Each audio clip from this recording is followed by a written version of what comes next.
Moi drodzy, przed Wami rozmowa z Filem Koniecznym nagrana w 2020 roku. Ten wywiad pełen praktycznych porad życiowych i inspiracji to pozycja obowiązkowa zarówno dla nowych widzów, jak i tych, którzy już go widzieli. Agent specjalny i dzisiaj gość specjalny, Fil Konieczny. Witam wszystkich. No i Fil, może na początek, bo tak jak mówię, część osób Cię zna, nie wszyscy, ale myślę, że znaczna część osób, która się interesuje inwestowaniem, kryptowalutami, szczególnie myślę, że wie. Ale dla tych, którzy nie znają, powiedz mi, dlaczego w masce? Wiesz co, jestem introwertykiem, nie lubię się pokazywać, nie lubię być rozpoznawany. No i tyle w sumie. Jestem brzydki też. Okej, nie potwierdzam, chociaż nie będę facetów oceniał, ale jasne, jest to myślę gdzieś tam, Fil, twoja prywatna, masz prawo, ale miałeś jakieś sytuacje kiedyś związane z tym, że gdzieś tam od tego momentu podjąłeś taką decyzję? Od początku tak raczej było. Jedyny raz, którym się pokazałem, to był protest przeciwko PCC. Na szczęście wszystkie firmy już są pousuwane, także też mnie nie widać. Wiesz co, uważam, że rozpoznawalność, zwłaszcza jak się ma pieniądze, nie jest nikomu do niczego potrzebna. Daje ona na pewno sposób na zarobek. Dużo ludzi chce być sławnymi, bo dzięki temu można zarobić więcej pieniędzy, ale jak już ktoś ma raczej pieniądze, ja widzę tutaj tylko same minusy, tak? Więc nie jest mi to do niczego potrzebne. Mam nadzieję, że widzowie to uszanują. Skąd ty w ogóle się dowiedziałeś o Bitcoinie? No bo od tego się wszystko chyba zaczęło, tak? To był sam początek.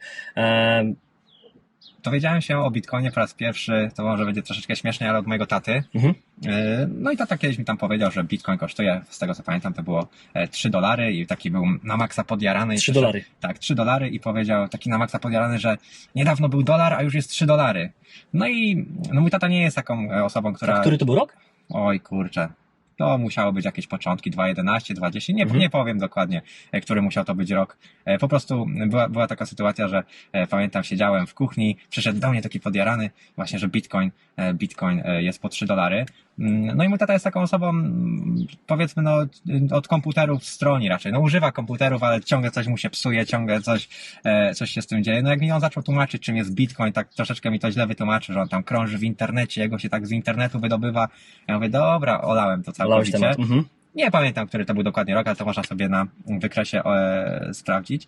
No i pamiętam, że potem po raz drugi usłyszałem o Bitcoinie, kiedy osiągnął poziom $100. No i pamiętam wtedy taki zawód. Mówię, kurde, to już po wszystkim. Jakbym kupił go chociaż za 1000 funtów, to bym teraz miał 30 000 funtów i tak dalej, i tak dalej.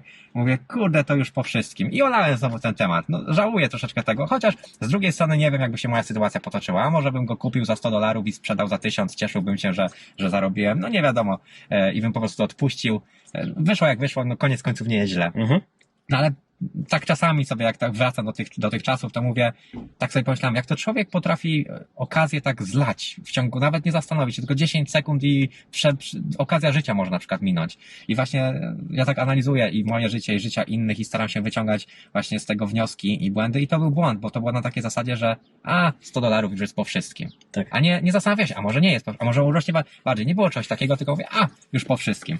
No i minął jakiś tam czas, no i po raz kolejny usłyszałem o nim, jak właśnie tam dobił do $1000. No i to był amok. Też jest, na szczęście jestem taką osobą, która czasami wpada w taką jakby manię, że nagle coś robię, ja nie pomyślę o tym i potem się na przykład ocknę za jakiś czas i nie wiem, kiedyś tak było na przykład z gitarą, tak? Nagle zacząłem grać na gitarze, ocknąłem się parę lat później, mówię, o kurde, nawet nie wiem kiedy to było, zacząłem się uczyć, wiele takich rzeczy robiłem i tak samo było z Bitcoinem. Nagle wpadłem w taki amok, mówię, nie, to teraz muszę go kupić, niech się dzieje co chce. Ja go kupiłem, tego Bitcoina i potem dopiero zacząłem się uczyć. Oczywiście to był błąd, zachowałem się jak zwykły naiwniak, wszedłem na FOMO, wszedłem na samym szczycie, Bitcoin troszeczkę jeszcze tam poszedł do góry i spadł.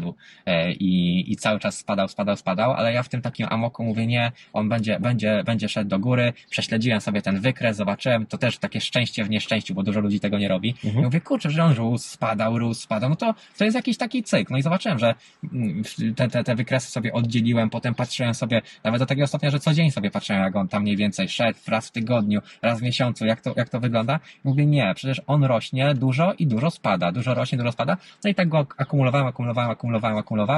Nasz przyszedł rok 2016, zaczęły się wzrosty, trwały. Potem był 2017 i wpadłem w taką jakby kolejną manię. Muszę powiedzieć o tym ludziom.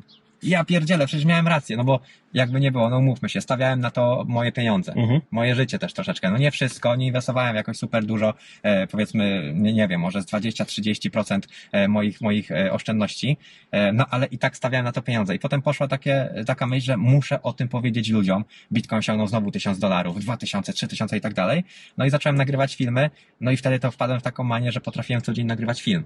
O tym muszę powiedzieć, o tym. No i z czasem też się tak wychillowałem, że już coraz mniej, ale żeby ten content był lepszy. No i tak się zaczęła ta moja przygoda. Właśnie chciałem pomóc ludziom, chciałem, żeby się dowiedzieli o kryptowalutach i Okej. jest. A powiedz mi, w momencie, kiedy zacząłeś kupować, to było na poziomie $1000, tak? Tak, na samej górce i spadł. Wtedy zacząłeś. I zwróć uwagę, że większość ludzi dzisiaj, takich jak to mówisz często, grupa, no ulica, tak? Ulica się mówi tak, że ci ludzie, którzy najczęściej po prostu pod wpływem jakiejś reklamy, emocji, kolegi, koleżanki mówią, dobra, kupmy, bo wszyscy kupują. Jak to leci, spadało, mówisz u ciebie i ty nie sprzedawałeś. Nie, mimo cały czas to wierzyłeś, gdzieś tam miałeś taki swój jakiś, czy już miałeś taką wiedzę? Wiesz co, nie, właśnie to mówiłem, to było takie szczęście w nieszczęściu, że ja kupiłem, on spadł i mówię, nie, będzie szedł dalej, kupiłem, on spadł dalej, nie, będzie szedł dalej, a potem w międzyczasie jeszcze analizowałem ten wykres, mówię, a nie, to już tak kiedyś było. Okay. On już potrafił spaść, już było, to już jest któryś tam raz, jak on spada, chyba był 4. spadek taki konkretny Bitcoina, mówię, nie, to po prostu wszedłem nieciekawie, ale ja sobie będę akumulował, potem zacząłem się uczyć, zrozumiałem w ogóle wartość Bitcoina, czym jest wartość,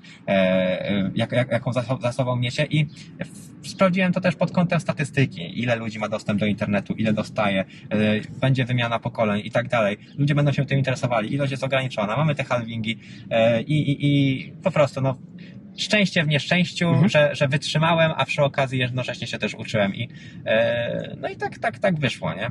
No i właśnie chciałem Cię zapytać, bo wszyscy najczęściej rozmawiasz o kryptowalutach. Chciałbym Cię zapytać jako po prostu osoba, która jednak idzie do sklepu. Jeśli nie masz karty, no to płacisz jakąś gotówką. Właśnie, pytanie, czy płacisz gotówką? Płacę gotówką, płacę kartą. Tutaj ja nie jestem taką osobą, która mówi, że na przykład no tylko należy płacić gotówką. To by było fajne, gdyby wszyscy się tego stosowali, ale niestety ludzie nie rozumieją, jaką wartość niesie ze sobą gotówka, więc jedna osoba akurat w tym wypadku nic nie zmieni. Dokładnie. Ale no ja jestem taką osobą, która uważa, że po prostu no mimo tego, że w teorii, no bo tak jak jestem przeciwnikiem usuwania gotówki, jestem przeciwnikiem bezgotówkowych społeczeństw, tak też uważam, że no bezgotówkowe transakcje są szybsze, lepsze, łatwiejsze i tańsze.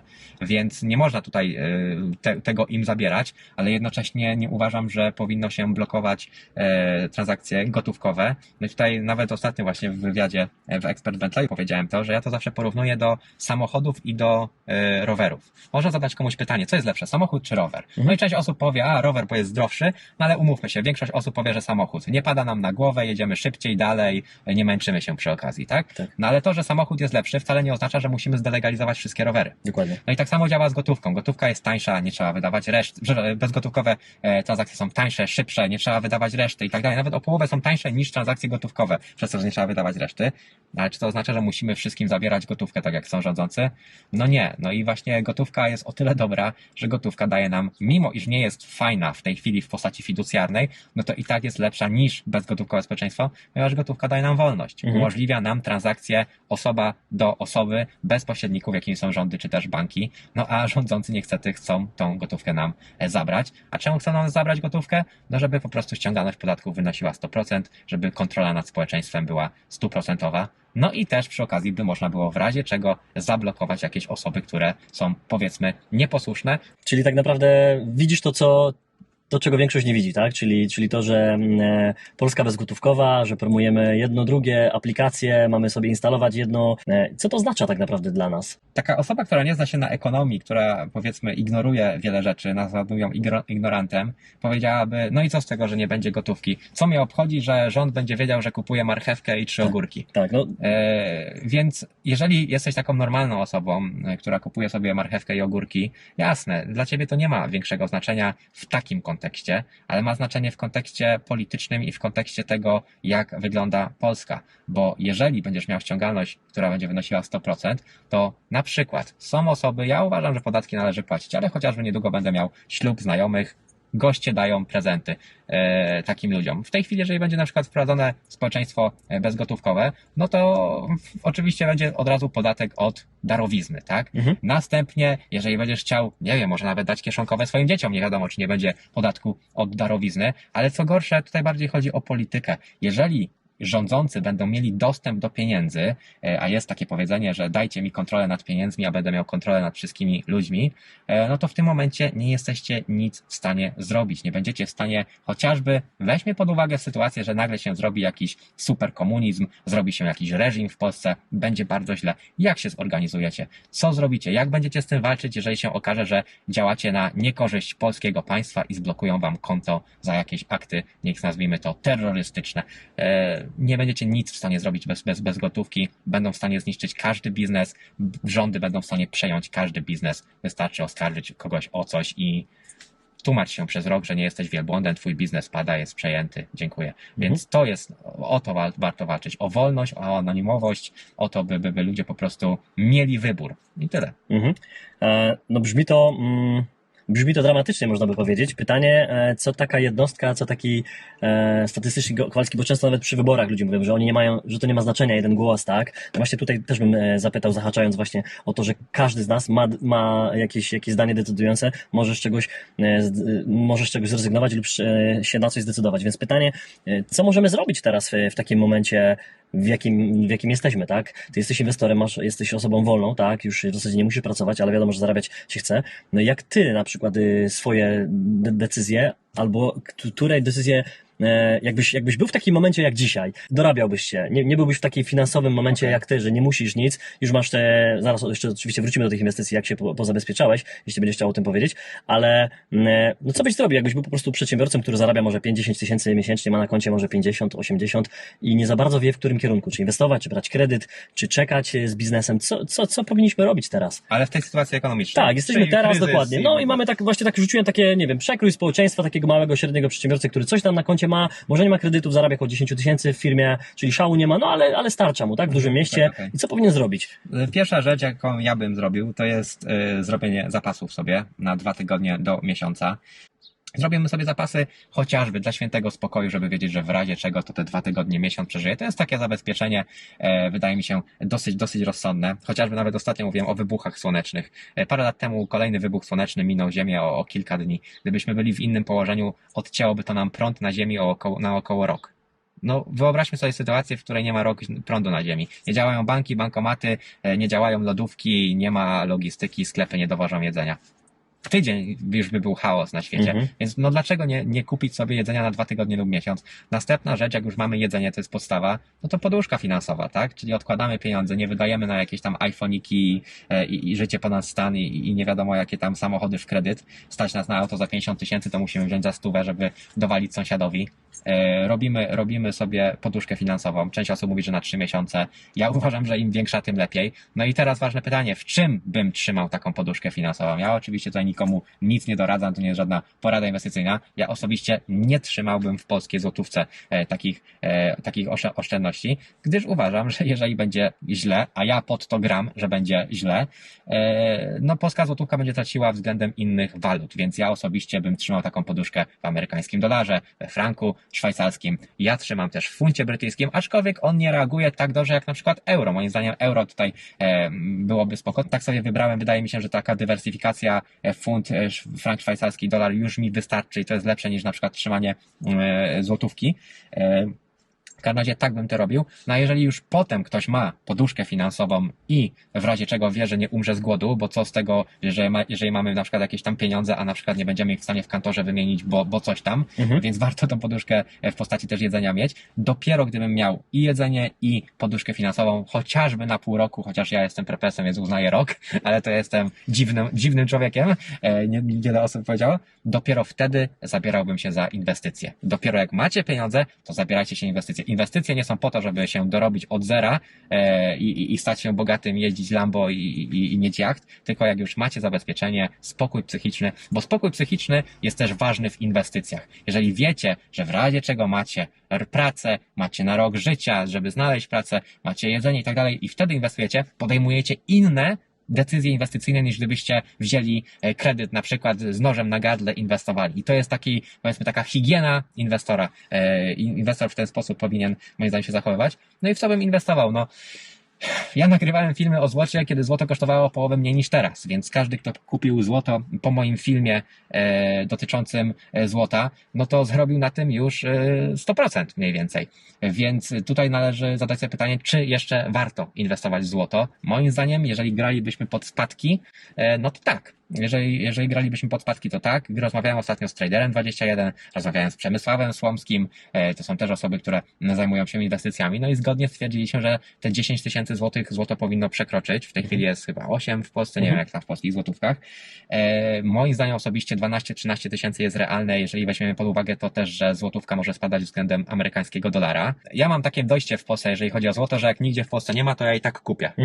I doszło do tego stopnia, że ja nawet nie mogłem No nawet tam nie było. Ja zacząłem moim znajomym łatwić złoto, wszyscy kupowali w tym miejscu, a potem ja chciałem jeszcze dokupić, mówię nie ma. Okazało się, że nie ma, okej. Mówię aha i mówię no a srebro tak z ciekawości? Nie ma. I co się okazało? Jak nie było nigdzie złota w Polsce i w ogóle tam fizycznego, powiedzmy na świecie, bo zapotrzebowanie nagle wzrosło, bo złoto rośnie do zapotrzebowania na złoto w nieciekawych czasach, no to co robił przeciętny taki człowiek Kowalski? Nie ma złota?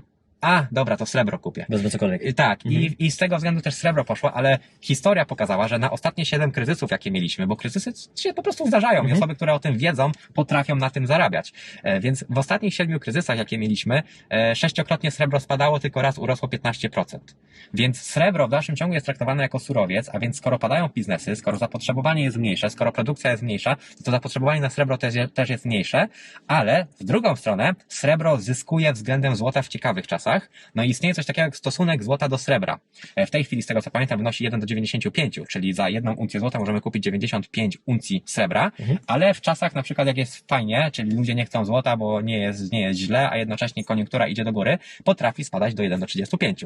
No więc za 1 uncję złota kupimy tylko 35 uncji srebra, a to oznacza, że albo srebro urosło więcej niż złoto, albo po prostu spadło mniej niż złoto. W każdym razie, jeżeli za wysokie złoto kupicie sobie srebro i będziecie czekali na następny kryzys, tak, no bo w tym kryzysie już wam się nie udało, bo mieliście niewystarczającą ilość pieniędzy, to akumulując srebro w ciekawych czasach, będziecie w stanie zakumulować go więcej niż gdybyście kupowali, powiedzmy, złoto, bo ono będzie rosło więcej, a potem, powiedzmy, 5 lat po kryzysie, ostatnim, no bo wiadomo też jest, że kryzysy średnio zdarzają się co 7-8 lat.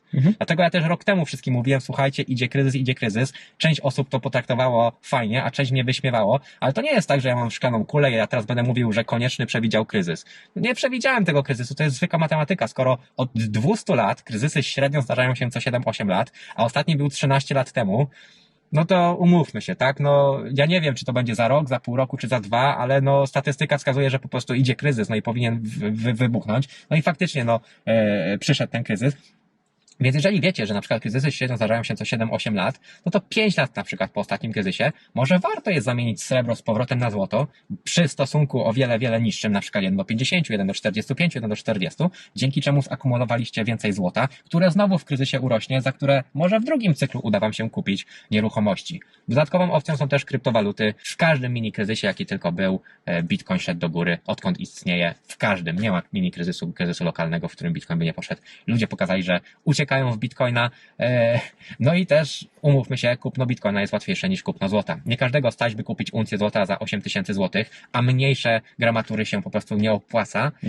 No ale ludzi stać, żeby kupić sobie na przykład Bitcoina za 400-500 złotych, zwłaszcza, że ma szansę procentowo wzrosnąć więcej niż złoto. Dokładnie, kawałek Bitcoina możesz sobie kupić, mając dokładnie kilkaset złotych miesięcznie nawet, tak? Nie wychodząc z domu, więc też widzę potencjał tutaj w Bitcoinie, no i ja też pod to gram. W świecie internetu wszystko się może zdarzyć. Gdyby pojawiły się problemy z naszymi głównymi kanałami, newsletter jest Twoim pewnym źródłem aktualnych informacji. Dzięki niemu pozostaniesz na bieżąco z naszymi najnowszymi treściami, wyjątkowymi ofertami i bonusami, bez względu na okoliczności. Zapisz się już teraz i miej pewność, że nic Cię nie ominie. Link do zapisu znajdziesz w opisie poniżej. I ludzie się pytają mnie, co przeważa w moim portfolio. I teraz pytasz o wartość dzisiejszą, czy wartość, jak ja inwestowałem? Bo właśnie. widzisz, to jest bardzo ważne. Bo jeżeli spojrzymy na to, że na przykład ja jestem kilkanaście razy na plusie względem na przykład tego, co inwestowałem w Bitcoina, załóżmy, czy tam jeszcze względem altów, to mi to podniesie, no to w tym momencie uznamy, że powiedzmy mam więcej pieniędzy w kryptowalutach niż mam na przykład w złocie. Strzelam, tak? Ale to nie jest moim zdaniem w tej chwili ważne. Ważne jest to, jak ja inwestowałem, czyli ile dzisiejszy przysłowiowy Kowalski powinien w co włożyć i ja inwestowałem znacznie mniej w kryptowaluty, no bo umówmy się, są one ryzykowne. Te wzrosty w kryptowalutach nie biorą się znikąd. Żeby dużo zarobić, to po pierwsze musi być duże ryzyko, a po drugie, żeby ktoś zarobił, ktoś musi stracić, więc nikt nie liczy na to, że tutaj wszyscy na tym rynku zarobią. Zarobią ci, którzy mają największą wiedzę i ci, którzy się znają. No i też na moim kanale YouTube staram się tą wiedzę ludziom przekazywać, żeby zarobili jak najwięcej, a moja taka filozofia jest, by po prostu ściągnąć do Polski jak najwięcej pieniędzy z zagranicy. Czyli jakiś inwestor wpłaci pieniądze na przykład w kryptowaluty, niech to będzie w Stanach Zjednoczonych, no i on konkuruje z inwestorem z Polski, więc ja staram się Polakom przekazywać tak wiedzę, żeby oni koniec końców skończyli dobrze, więc no wydaje mi się, że mam dobrą strategię, jeżeli chodzi o kryptowaluty. A przyczepię się właśnie tej edukacji twojej, no bo jesteś, można powiedzieć, takim edukatorem. Mógłbyś to olać, tak? I być takim typowym Januszem Polakiem. Ja to wszystko wiem, ja się z nikim nie podzielę. To jest moja wiedza, moje pieniądze.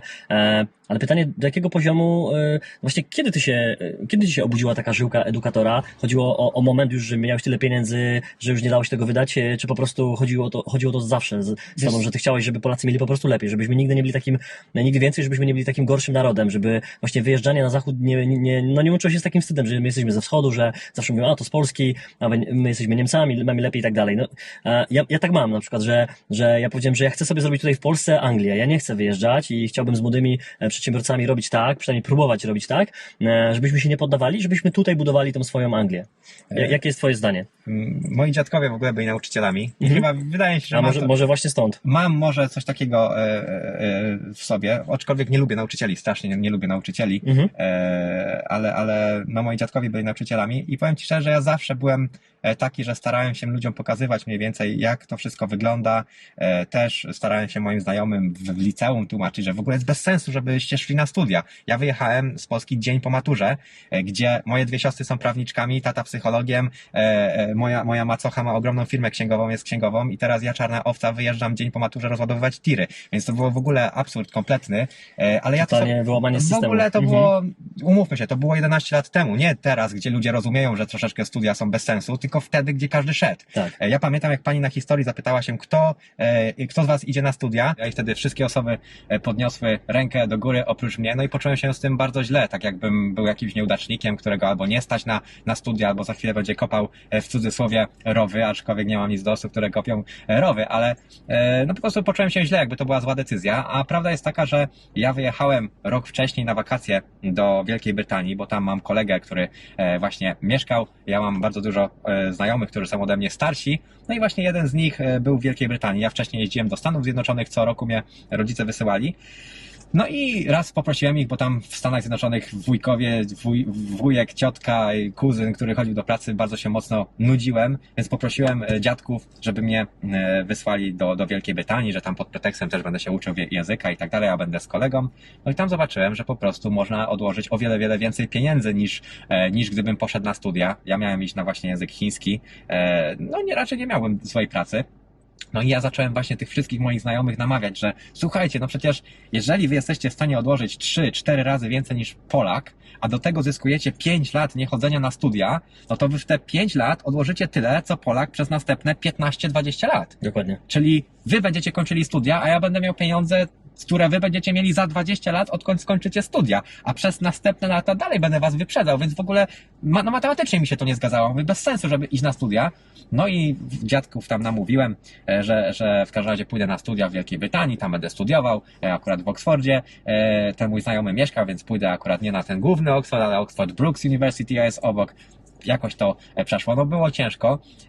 Na szczęście też jest tak, że w Wielkiej Brytanii jak się zaczyna studia, no to prawdopodobnie większość osób, ja tak przynajmniej musiałem mieć, ma 10-miesięczną przerwę. Bo w Polsce jak zdajesz maturę, dostajesz wyniki, to od razu musisz zgłosić się na studia, a w Wielkiej Brytanii na studia aplikujesz w styczniu, żeby pójść w październiku. Okay. No więc ja miałem przerwę od czerwca do stycznia, żeby złożyć dokumenty, a potem od stycznia do października w ogóle, żeby pójść na studia. No i mówię tak, już nie mam czasu wrócić, bo już na studia się w Polsce nie dostałem, a to zostanę tam i pójdę do pracy. A prawda jest taka, że już w ogóle pracowałem, od razu sobie załatwiłem z tym moim znajomym, ja już dzień później miałem pracę. Rozładowywałem tiry. Chciałem po prostu sam dojść do tego wszystkiego. Byłem już pełnoletni, dorosły. No nie puściliby mnie, gdybym powiedział, że tam jadę rozładowywać tiry, to by było o wiele, wiele gorzej, ciężej. Chociaż i tak miałem mnóstwo rozmów na ten temat. No i tak się to wszystko zaczęło, tak? Więc już wtedy zacząłem moim znajomym tłumaczyć, że to się nie opłaca. Okazało się, że faktycznie miałem rację. Przed kryptowalutami jeszcze może w roku 2011-2012 miałem takie poczucie tłumaczenia ludziom i otworzyłem sobie wielką stronę, znaczy otworzyłem sobie normalną stronę polityczną na Facebooku, która cieszyła się dużym zainteresowaniem, oglądało ją kilkanaście, kilkadziesiąt tysięcy osób. Co miesiąc z mojej własnej wypłaty sponsorowałem ją, żeby pojawiały się reklamy na Facebooku. Całkowicie za darmo to robiłem, nic na tym nie zarabiałem. Aczkolwiek to była taka dosyć dziwna strona polityczna, ponieważ ja tylko krytykowałem wszystkich z każdej strony. Czyli jak mi się coś nie podobało po tej stronie, to powiedziałem, że jest to niefajne, jak po tej to jest to niefajne. Po prostu pokazywałem błędne i głupie decyzje, poparte faktami i argumentami. No i też dużo osób tego nie rozumiało, nie? I za każdym razem, jak mówiłem na przykład, załóżmy, coś powiedziałbym złego o opisie, to ktoś mówi, a PO jest takie i takie, ale w następnym poście mówiłem o PO, a to opis jest taki i taki, załóżmy. Czyli przykład, tak? strona pełna hejtu pewnie. Powiedzmy na takie zasady, ale dużo osób to rozumiało i po prostu ja pokazywałem, co jest moim zdaniem nie tak. No i potem skończyło się, że zostałem zablokowany za poprawność polityczną, chwilę miałem przerwy, no i przyszedł ten rok 2017, gdzie nagle miałem ponownie, że kurczę, miałem rację, rośnie, zarabiam pieniądze, muszę o tym wszystkim powiedzieć. No i tak zacząłem nagrywać właśnie filmy na YouTubie. Liczyłem, że będę miał 100 widzów na początku. Bardzo szybko mi to weszło, te 100 osób. Prawie się zgadza. Troszkę się pomyliłeś.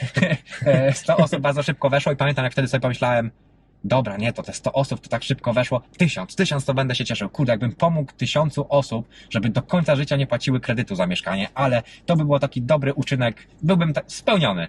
No a dzisiaj nie ma 1000, jest chyba 115 czy 116 tysięcy widzów na kanale. No i tak wyszło. I jestem. Siedzi obok mnie rentier, młody rentier, 30-letnia osoba, która w zasadzie nie musi pracować. Wiadomo, że lubi, bo ja jestem trochę na podobnym poziomie. Nie finansowym jeszcze, na nieszczęście, ale mam firmę od 11 lat i nigdy nie miałem takiego momentu, że nie chce mi się pracować. Po prostu jak się ma w swoją firmę, robi się rzeczy, które się lubi, to myślę, że Phil zgodzi się ze mną, że po prostu to jest frajda, że to jest fan, nie? Że jeszcze coś się chce. Ale powiedz mi, czy miałeś taki moment, że nie chciało ci się wstawać z łóżka, bo po prostu nie musiałeś? Miałem moment depresji, ale to nie wynikający tam, że z lenistwa, tylko doznałem szoku po zarobieniu tych pieniędzy, które zarobiłem. I nagle wyszło, że na takiej zasadzie pomyślałem sobie, no i co dalej? Całe życie goniłem za pieniędzmi, no i wiesz, bo wszystko przyszło dla mnie tak bardzo szybko, że ja sobie obliczyłem matematycznie, że ja i tak będę emerytem w wieku 35 lat. To była dla mnie matematyka. Ja sobie obliczyłem, wyjeżdżam do Anglii w wieku 19 lat, liczmy już dla równego rachunku 20, 15 lat pracy w Anglii, gdzie będę odkładał 3, 4, może nawet 5 razy więcej jak normalny Polak. W 15 lat jestem w stanie odłożyć tyle, co Polak w 60 do 100 lat. I to zakładałem normalną taką pracę, oczywiście oglądając awansy, no nie liczyłem, że będę do końca życia rozładowywał tiry. Dostałem w mojej pracy koniec końców 5 awansów poprzez rozładowacza tirów, wózek widłowy, team lidera, menadżera stoku. Koniec końców skończyłem w McLarenie. Moim zadaniem było zwiększenie linii produkcyjnej McLarena z 10 do 20 aut dziennie. Logistycznie to ogarniałem. W każdym razie wtedy to już zarabiałem 3,5 tysiąca funtów na miesiąc. Miałem auto służbowe, telefon, wyżywienie. W każdym razie, no i tak się skończyło, odkładałem te pieniądze, więc odłożyłem o wiele więcej. No i nagle przyszedł ten rok 2017. No część pieniędzy inwestowałem właśnie, a to w nieruchomości, a to właśnie w złoto, a to w srebro, a to w kryptowaluty. No i przyszedł ten 2017, gdzie to wszystko wywaliło. No i zarobiłem naprawdę konkretne pieniądze.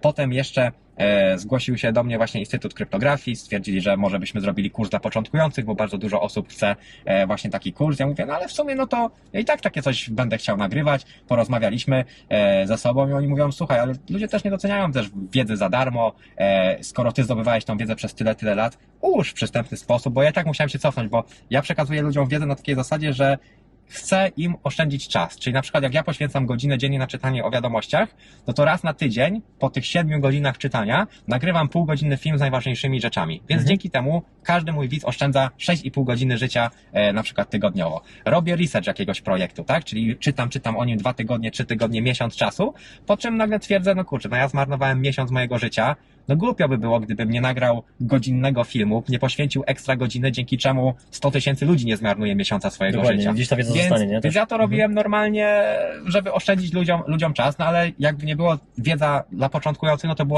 trzeba było się cofnąć, tak? To było kosztem mojego czasu, kosztem szukania wiadomości, kosztem researchu kolejnych projektów. Musiałem to sobie zaplanować, jak zrobić, no i w każdym razie zrobiliśmy ten kurs dla początkujących i to już była taka wisienka na torcie u mnie, bo ten kurs zrobił 1 000 000 złotych. No więc i kryptowaluty, i wszystko, i na koniec pyk ten kurs, no i wtedy ja tak się ocknąłem, mówię, kurde, bo ja sobie obliczyłem to, że ja będę emerytem w wieku 35 lat, a mam 27, no i co teraz? Co dalej? Dokładnie. Złożyła się jeszcze taka nieciekawa rzecz po jakimś czasie, że właśnie weszła ta depresja, że kurde, no i co dalej, no przecież ja już mam pieniądze, a jestem taką osobą, że ja nie marzę o jakichś tam super jachtach, odrzutowcach i tak dalej.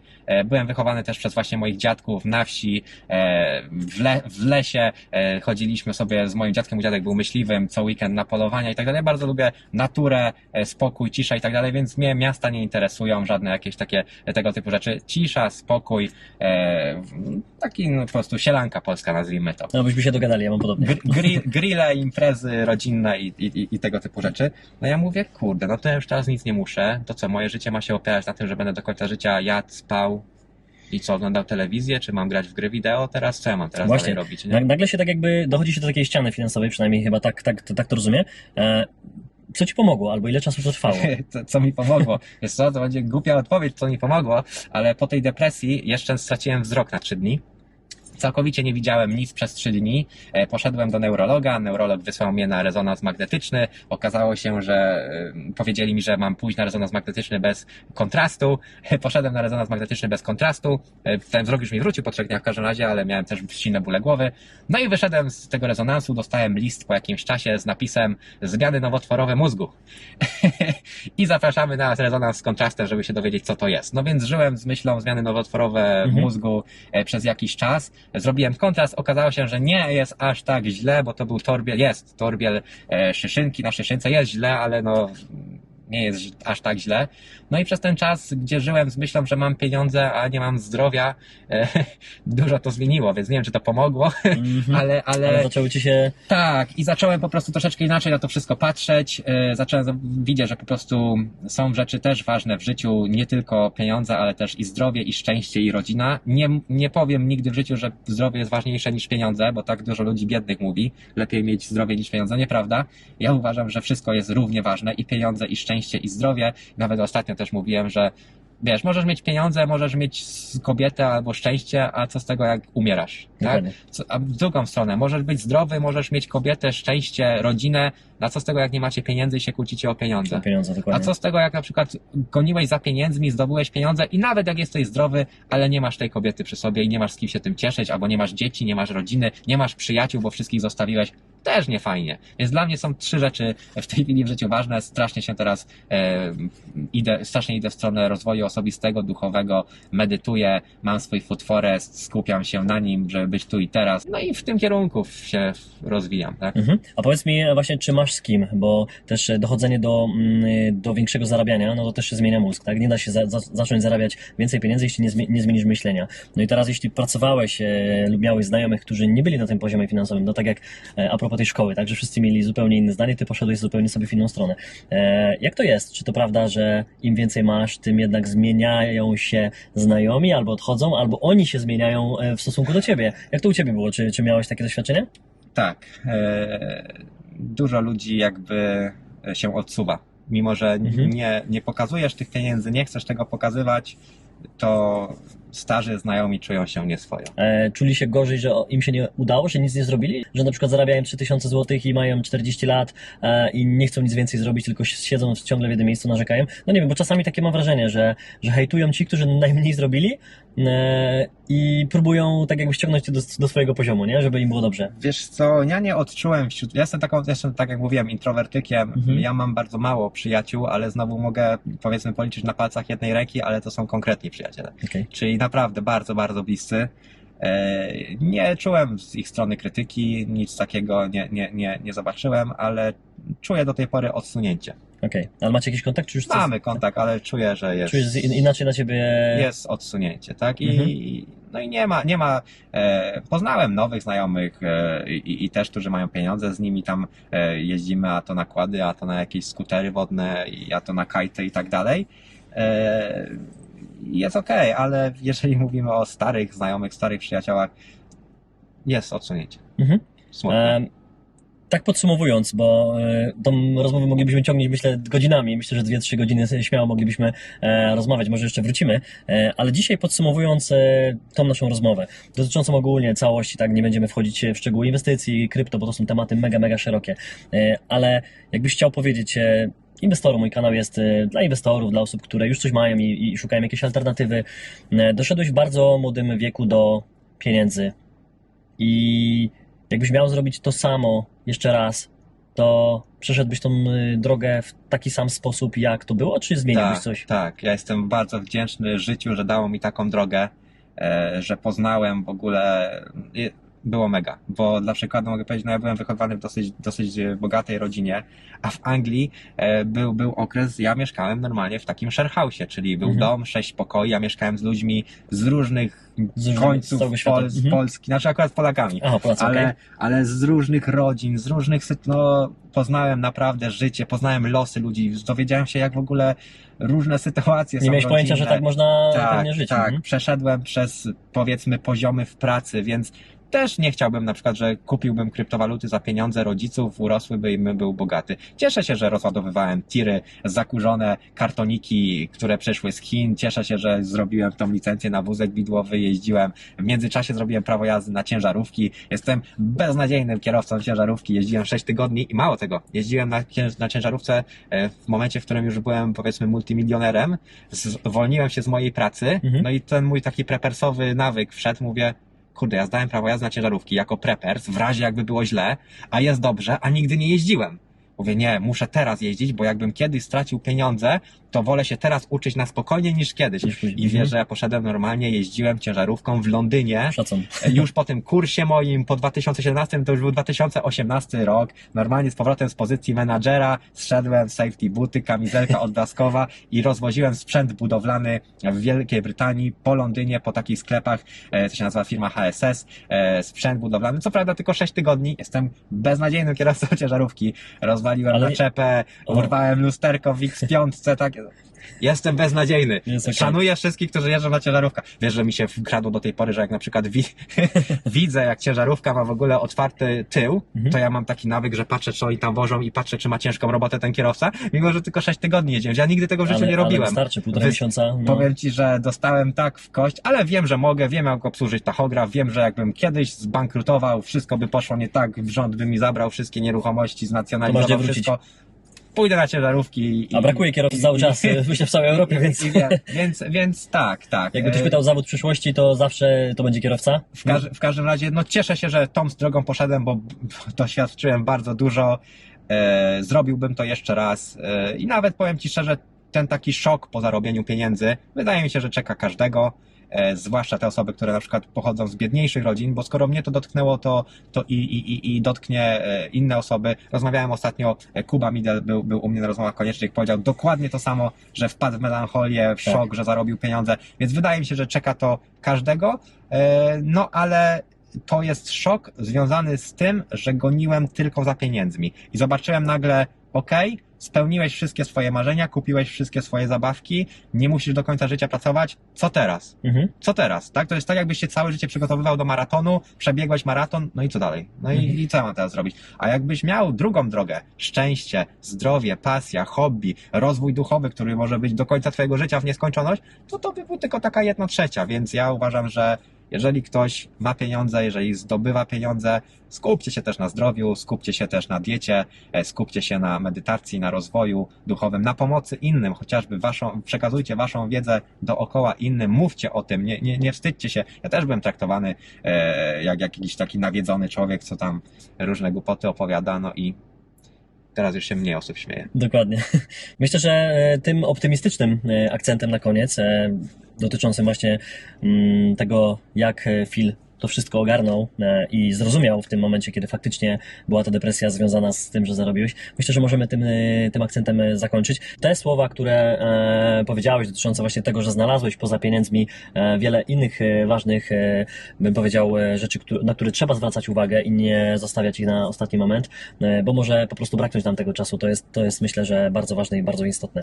Także myślę, że tyle. Bardzo dziękuję za rozmowę, Phil. Bardzo dziękuję. Oglądajcie, polecajcie. Myślę, że fajna rozmowa, wartościowa. Dzięki i do zobaczenia. Pozdrawiam. Mam nadzieję, że ten film był dla Ciebie wartościowy. Jeśli Ci się spodobał, zostaw łapkę w górę, daj komentarz i subskrybuj nasz kanał, aby nie przegapić kolejnych materiałów. Dzięki, że jesteś z nami. Do zobaczenia w kolejnym odcinku.